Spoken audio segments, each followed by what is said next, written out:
All right, so this morning I am in Bucks County, Pennsylvania.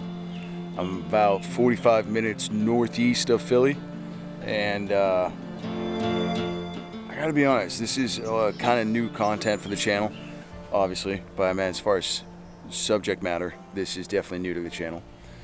And I am at a spot where some serious history went down.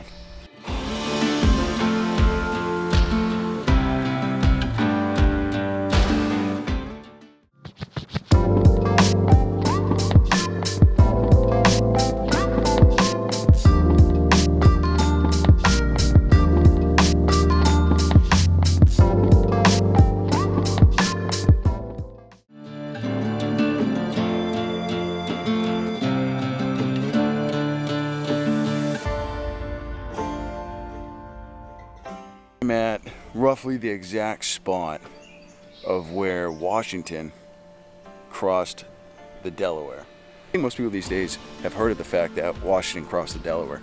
Now, however, I don't think enough people probably understand why that was such a big deal.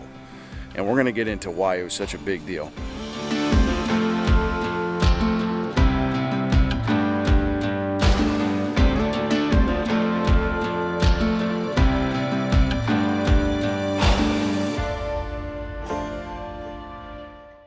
It's also pretty bizarre that I'm standing in the spot at McConkey's Ferry of where Washington and his 2,000 men unit left Pennsylvania from and crossed the Delaware and went to New Jersey.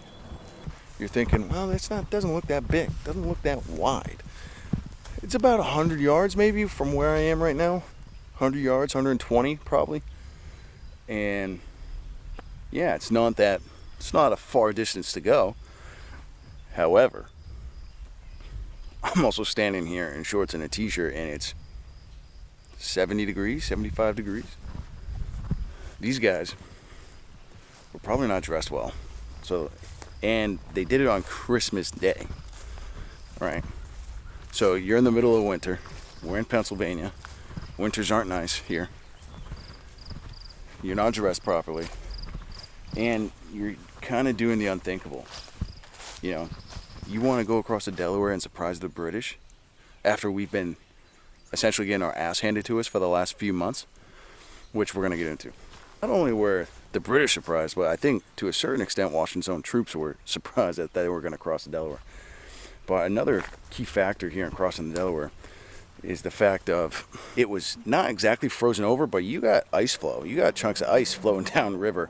You're in a wooden boat, and you and your buddies are trying to row this thing across. I'm down here by the water's edge now, and there's some serious fish actually. Anyone have a fishing pole? Anyone have a fishing pole I can borrow? All right, so let's go ahead to Christmas Day. So December 25th, 1776, a blizzard kicks in. Washington takes 2,000 men, crosses the Delaware, which is half frozen over. The men are probably freezing, absolutely. They cross the Delaware, go into New Jersey. They march the 10 miles to Trenton, where 1,500 Hessian troops are stationed to surprise them. Now I'm sitting on a nice bench. So let's flash forward again. December 26th, the day after Christmas, and the day after that, Washington and his men cross the Delaware. December 26, 1776, the first battle of Trenton happens. Washington and his 2,000 men army arrive in Trenton, take the 1,500 Hessians that are stationed there completely by surprise, and win their first significant battle of the Revolutionary War. Battle's over, and Washington and his men take prisoners, take captured goods, retreat from Trenton, and cross the Delaware out of New Jersey and back into Pennsylvania with their first significant victory of the war.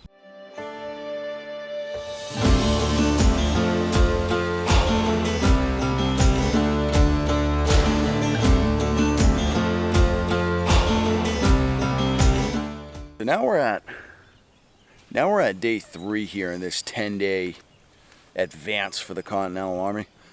December 27th, George Washington and some of his generals decide to do a little reconnaissance.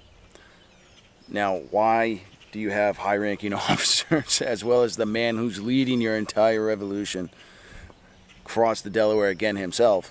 I don't know, but that's what they did. Him and his officers cross the Delaware again, try to do some recon, and they come to the realization that the British have abandoned Trenton. It's theirs for the taking.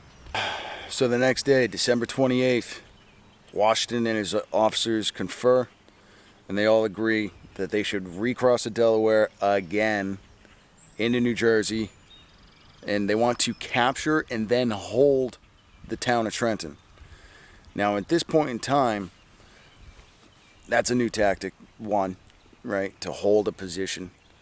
But two, at the same time, British General Cornwallis was actually on his way to attack Trenton the same time the Continental Army was trying to get to Trenton to take and hold it. All right, so December 29th now. The Continental Army crosses the Delaware again, okay? At this point in time, they're crossing the Delaware from several ferry locations up and down the Delaware. Again, I'm at McConkey's Ferry, which is the original place where Washington's 2,000 men left the first time on Christmas Day. But up and down here, north and south along the Delaware River, there are numerous ferry locations that these guys would have left from. We're just at one of them. So, New Year's Day, 1777, Continental Army and the British regulars have skirmishes pretty much all throughout the day on outside areas of Princeton. A bunch of skirmishes are happening in a bunch of different locations. Now, if you've been paying attention to what I've been saying for these last 10 days during the history here, January 2nd, 1777, the Second Battle of Trenton occurs, which I think everybody saw coming, including the guys that were fighting it. It's about 8,000 British regulars that Cornwallis has. And as the British are trying to retake Trenton, which is being held by the Continentals, the Continental Army throws back numerous advances and numerous assaults on Trenton.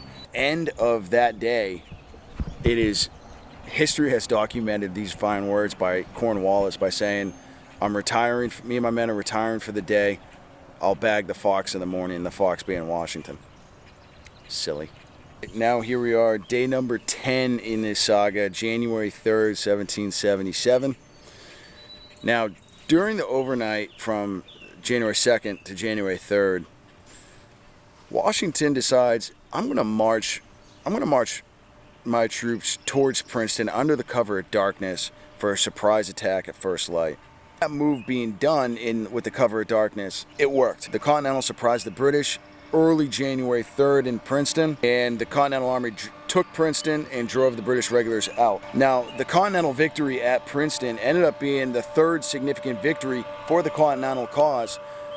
The third victory in 2 weeks, and up to that point, before those 2 weeks had begun, they got chased out of New York, you got chased out of New Jersey, and then you're getting chased across Pennsylvania. In these 10 days, Washington, his officers, his Continental troops, the men who said, you know what, I'll stay with the cause for another 6 weeks, for a promise of $10 in hard coin. It all worked. These guys were cold.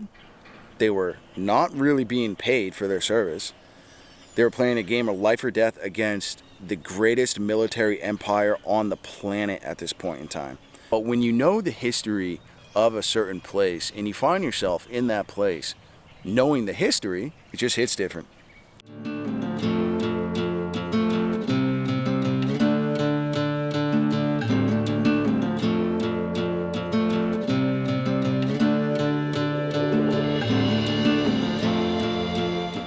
Why were doors so skinny back then?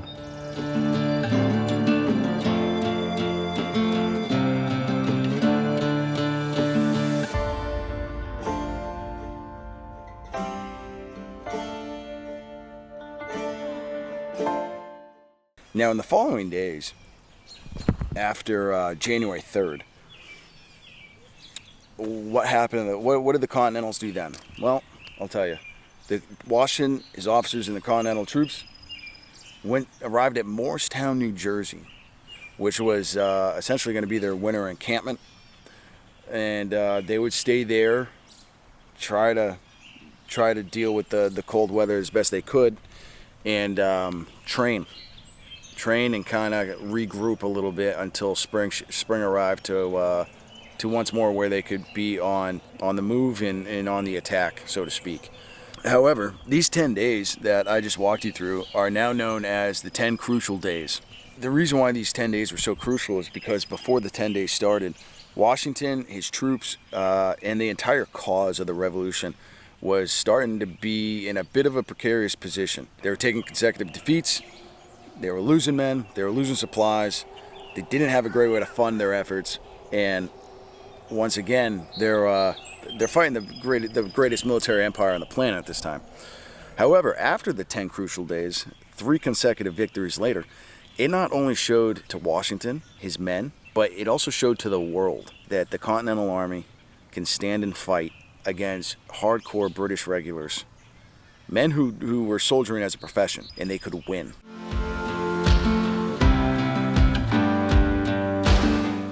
That is what your living quarters are like. Doesn't look like much because it ain't much.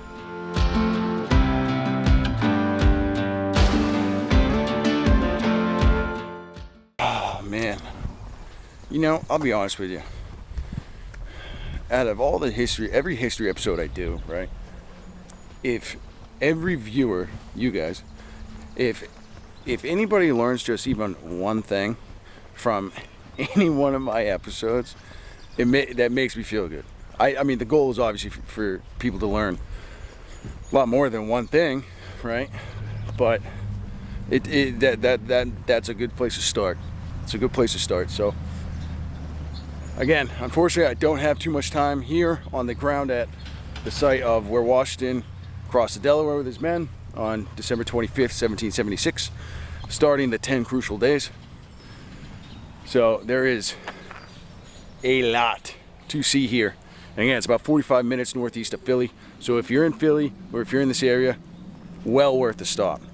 I'm not even scratching the surface because unfortunately I'm so short on time. But if you enjoyed this episode of Running Down History, smash that subscribe button for me, helps me out. Give the episode a thumbs up. Comment down below what type of history you'd like to see on the channel. And I will see you all next week at the same time, same day, same channel.